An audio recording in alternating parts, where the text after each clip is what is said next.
Bonsoir. Je vais te parler de courage et de prise en charge. Je vais mettre en parallèle la prise en charge. Ça va se découper de cette manière-là. Pourquoi je veux te parler de courage? Je vais te l'expliquer. Je vais te parler en même temps du déterminisme et je vais le rapporter à ma vie pour que tu comprennes. Je vais ensuite te parler de la définition du courage. Je vais t'apporter 2 définitions. Ensuite, j'évoquerai le courage et la philosophie. Qu'est-ce que le courage pour les philosophes? Peut-on apprendre le courage? Et en dernier, les autres vertus liées au courage. Le dernier point sera la prise en charge que je vais mettre en parallèle, qui pour moi est un frein au courage et à la créativité. Alors pourquoi je veux te parler de courage? Je te parle de courage car le courage a déterminé ma vie depuis ma plus tendre enfance. Après avoir travaillé sur moi, j'ai pris conscience que j'existais depuis ma plus tendre enfance, entre autres, et en grande partie par l'expression de mon courage. Tu sais, je suis la fille qui dit « Coucou, je suis là, tu sais, c'est moi la fille courageuse qui va prendre des risques pour toi, pour montrer qu'elle existe, qu'elle mérite qu'on l'aime et qu'on fasse attention à elle, celle qui donne dans l'attente d'être aimée. »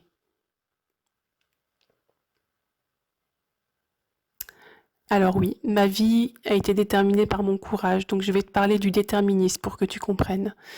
Ta vie est déterminée dès le début par tes parents, par leur histoire, par ton pays de naissance, ta ville de naissance, ton milieu de naissance, le contexte dans lequel ta naissance a eu lieu, si tu es le premier enfant d'un couple, si tu arrives pour sauver un couple, si tu arrives après le décès d'un autre enfant, es-tu l'enfant du milieu, es-tu un enfant abandonné, etc.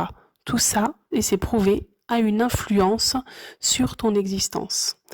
Tous ces éléments, et encore bien d'autres, déterminent ton existence sans que tu en aies conscience. Tant que j'ai eu ce courage sans conscience de pourquoi je mettais mon énergie à avoir du courage pour les autres, tant que je n'ai pas eu conscience de ça, j'en ai souffert. J'en ai souffert car je mettais un courage complètement démesuré au service des autres, et avec une attente très forte de l'autre. Employeur, hiérarchique, amoureux, l'attente d'être aimé, l'attente d'être reconnu, car je ne savais pas qui j'étais, ce que je valais, ce que je méritais d'avoir dans ma vie. Plus l'attente est forte, plus la déception est grande. Plus la déception est grande, plus on perd en estime de soi, en confiance en soi, en amour de soi, et plus on se perd. Ce qui emmène à déprime, dépression, mauvaise qualité de sommeil, problèmes de santé et médication, béquille chimique. En travaillant sur moi pour comprendre qui je suis, pourquoi je fais telle ou telle chose, en éveillant ma conscience, je suis arrivée à une vraie liberté d'être. C'est ce travail sur moi qui m'a amené à comprendre que mes émotions, mes réactions, mes comportements sont déterminés par mon histoire. Ce qui m'a amené à les accepter, les comprendre, me comprendre face à l'autre et m'aimer tel que je suis. Ce qui m'a amené à déresponsabiliser l'autre de mes émotions. Tu n'es pas responsable des émotions de l'autre, elles lui appartiennent, elles parlent de son histoire. Tu es responsable de tes émotions, elles t'appartiennent, elles parlent de ton histoire.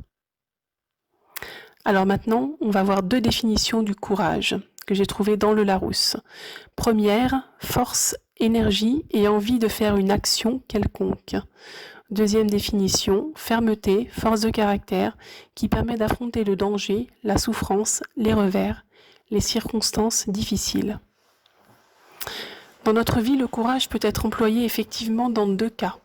Celui de se mettre en action, de prendre une ou des décisions pour aller dans une direction connue, vers un objectif voulu, vers une vision de vie. Je vais prendre des exemples. Je vais aller, par exemple, avoir le courage d'aller voir ma conseillère de banque pour mettre en place des actions afin d'orienter mon argent intelligemment en fonction de mes objectifs. Je vais avoir le courage de pratiquer une activité physique régulière pour avoir un corps sain et être en bonne santé. Je vais avoir le courage de quitter une vie de couple dans laquelle je ne suis plus en adéquation, car je n'ai aucun levier pour changer l'autre. Et je vais avoir le courage après ça d'investir sur moi pour devenir celle que j'ai envie d'être. Je vais ensuite avoir le courage d'investir dans une formation pour aller vers une vie professionnelle en adéquation avec mes valeurs. Le courage peut être employé aussi pour faire face aux challenges que la vie présente à nous, comme en ce moment. Exemple, j'ai le courage d'accepter la crise sanitaire et ainsi de trouver des solutions pour vivre mieux cette situation. J'aime cette phrase que j'ai entendue un jour Ce à quoi tu fais face s'efface, ce que tu fuis te suit. Et là, je vais te prendre un exemple concret, je vais encore te parler d'argent. Si tu fuis une dette, elle ne s'efface pas. Les personnes à qui tu dois de l'argent te poursuivent. Si tu fuis un problème, il ne s'efface pas de la même manière que cette dette. Tu fuis un problème, il ne s'effacera pas. Il continuera à te poursuivre.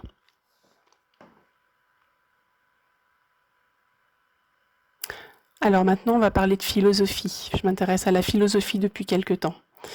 Que pensent les philosophes? Pour les stoïciens comme pour Platon et Aristote, le courage est une vertu, une qualité de l'âme, une attitude intérieure sur laquelle il est possible de travailler.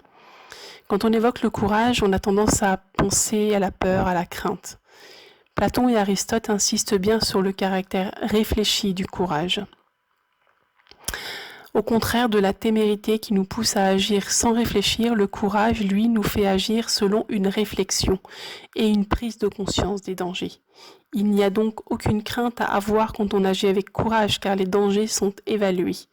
Souvent même, agir avec courage est salvateur. Il amène bonheur, santé et équilibre, et donc créativité. Et là, je parle de mon expérience quand je dis ça.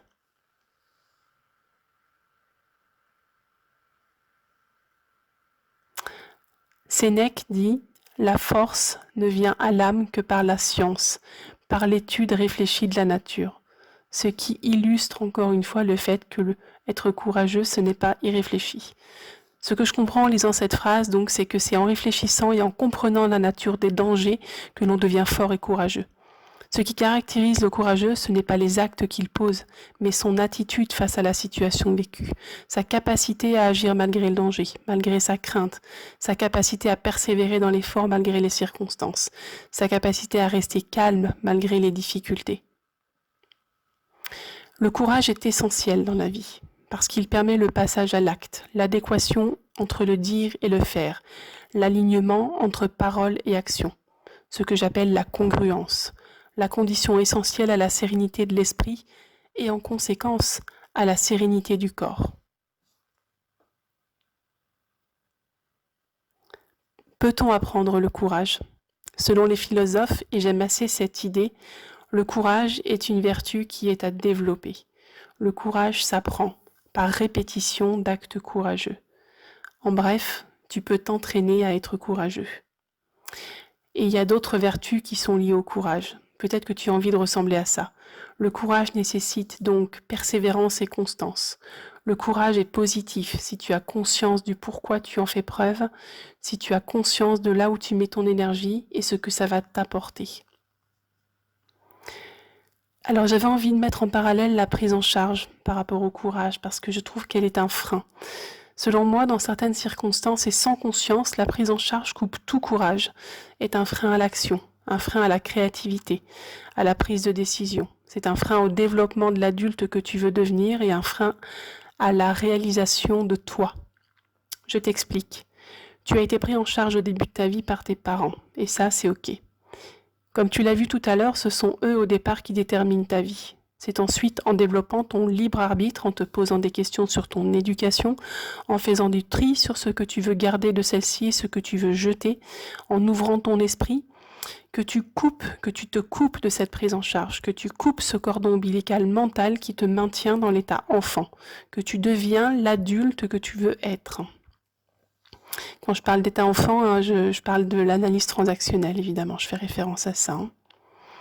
Alors, en parlant de prise en charge, je fais aussi référence au monde dans lequel nous vivons, qui globalement nous invite à la déresponsabilisation, nous invite à être infantilisés, à ne pas assumer nos états. J'ai en effet une conviction très forte, de par mon expérience de vie, qui est celle que notre corps est un messager.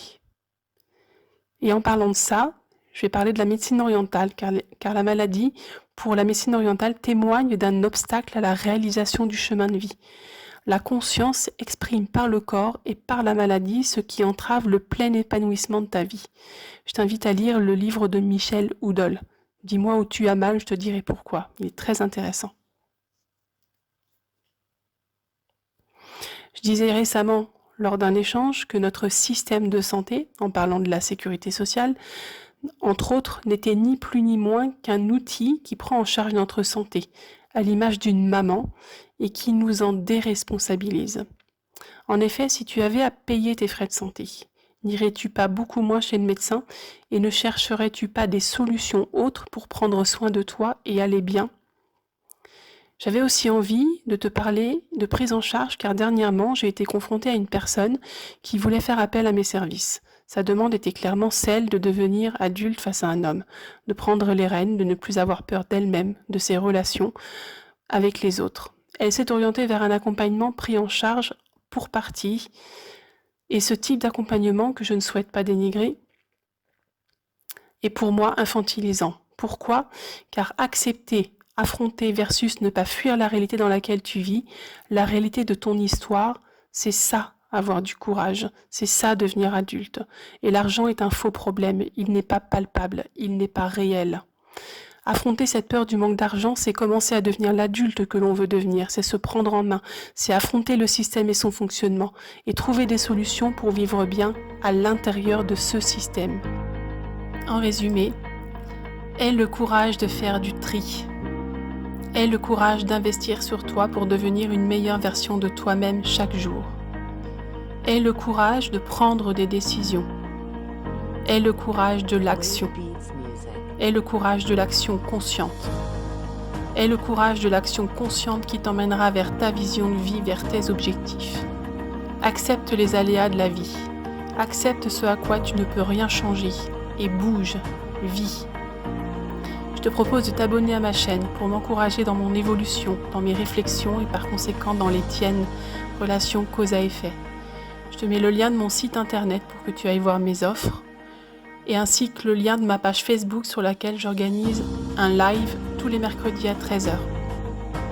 Tu trouveras aussi les liens vers mes autres réseaux sociaux sur lesquels j'interviens moins mais sur lesquels je suis présente quand même. Je te dis à bientôt. Bye. Et si tu veux un coup de pouce pour te mettre en action, n'hésite pas, appelle-moi.